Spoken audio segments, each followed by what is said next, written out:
Hey everybody, my name's Adam. I'm a bass fisherman, obviously. Just moved to Lexington, Kentucky from the Knoxville area. Absolutely loved the Knoxville area. So many diverse fisheries. Fished a lot of tournaments, won a lot of tournaments, won the state championship. Took a little time off, moved to Lexington. I noticed this area doesn't have a ton of bass fishing like the Knoxville area does. But one lake in particular that caught my eye was Cumberland. And I started compiling research on this lake. I started trying to get conditions and such, and I noticed everyone was doing that. The lake, I think, is far from major population areas, so people have to gather information during the week so they can be a little more prepared for the weekend. So I want to do this video series just as a kind of a way for us all to compile information on the lake through the week. So to help us on the weekends, be a little more prepared, get our tackle ready, know where to start looking for patterns and such.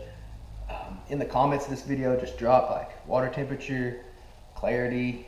You can give us some general techniques on what you're catching them on. I'm going to tell you what I've been catching them on. I'll show you some videos. That way you're a little more prepared for the lake too. This lake is great. This lake's phenomenal. But right now it's fishing really tough. There's sections of the lake that are unfishable. The water's over summer pool. Today's March 10th, and yesterday I went. It's in areas unfishable.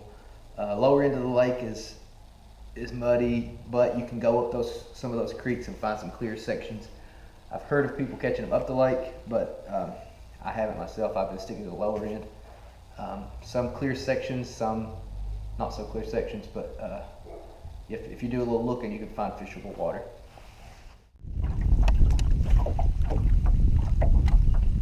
Acting like there was no tomorrow.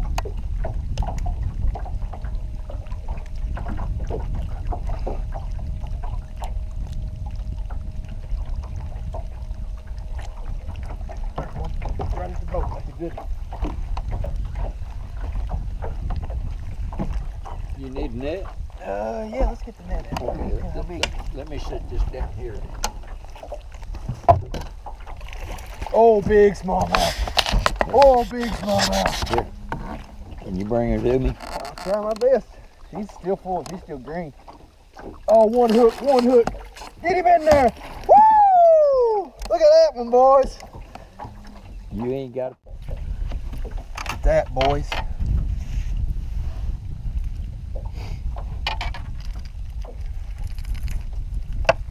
I figured you better get the net. It was on the Evergreen CR10 olive crawdad, cranking 45-degree banks. That's what you get in the wintertime. It'll make a ton of casts, cover a ton of water, but it's a good What's one. that red spot? Is that the Beehole. beehole? That's just beehole. Well, I just wondered if it was infected or something. I myself have been catching them three ways. I'm a junk fisherman, so I'm not just going to go with one kind of rod on my deck ever. I'll catch fish 5 or 6 different ways. But I've been catching specifically three ways really. When I find that the water's a little stained and there's good wind and it's cloudy and it's setting up for fish to react to baits when they're aggressive. And you can kind of look at there's chop on the water. When it's setting up for the fish to bite, I've been catching them cranking, specifically mid-range cranking. Several baits have been working real well. Baits like this Jackal Deep 7, the Muscle Deep, that's a good one. The old original Wigglewort was a killer. Catch them on there. So everybody on that lake, I've never seen a lake in my life where people have such a hard on for one particular bait. Everyone loves this rock crawler. There's nothing special about that bait. I did catch a few fish on it, no more than the Jackal and the Wigglewort. I threw when the fish were a little more shallow, I'd throw the mini DR Lucky Crafts. But I picked up a bait at Backwaters the other day here in Lexington, which is a really good bait shop. Picked up a bait there the other day when I go to a lake, I want something that no one else is throwing, but it's in that same depth zone. It's the same kind of bait. It's just something a little different. And everyone's throwing a rock curling wigglewort, so I picked this up. It's called an Evergreen CR10. Basically the same depth zone as as all the other baits, just a little prettier, honestly. Around $15, I think, but same depth zone. It's got a little tighter wobble than the other ones, but it's gorgeous, and I've absolutely caught the piss out of them on that one. It's a great bait. Here's some video. You end up running through the damn woods, and that ought to be one right there. Meth cook saved her, and shit. It's pretty wild. Pretty wild. I watched the two or three times. There he is. I told you, I called that one.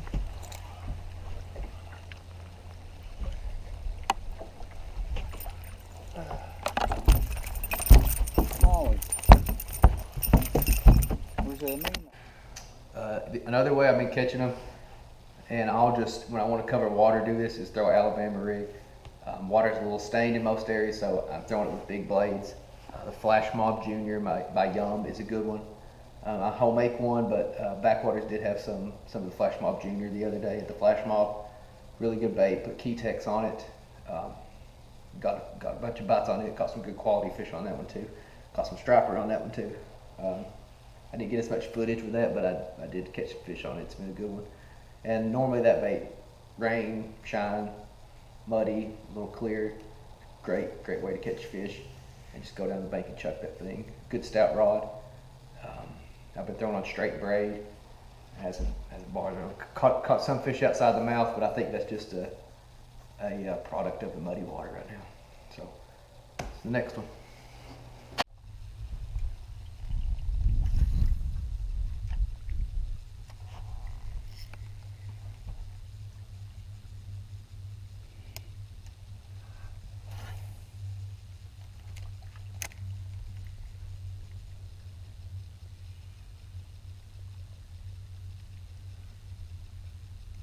Got it again. Got him that time. I told you I had a bite. It's a good fish. I'll get this.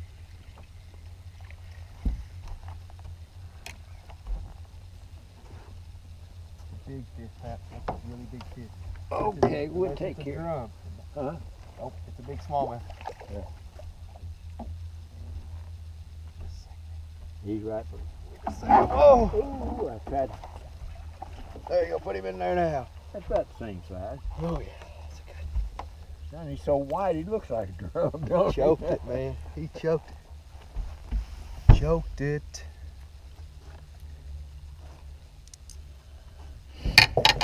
I knew we were gonna catch one on that bank. I did too. It's about the same size, ain't it? Yeah, let's see. And my third and least favorite way to catch fish, but how I've had to resort to catching a few fish, is going finesse. My buddy's been catching them on a Ned rig.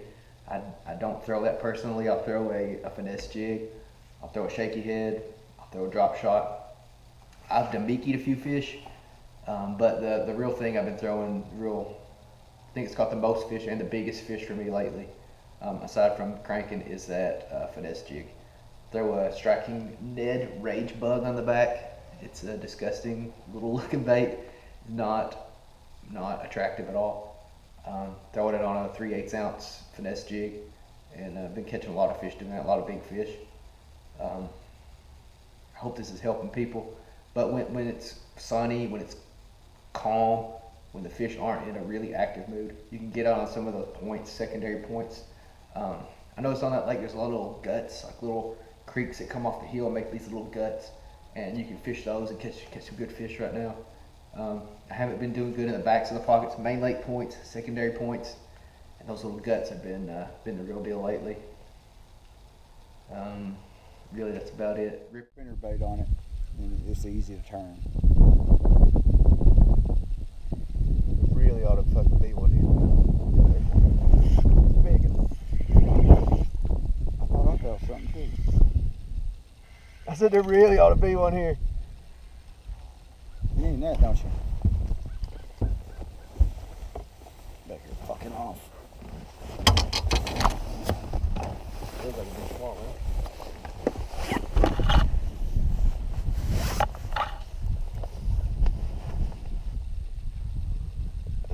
Hope I don't catch one back there.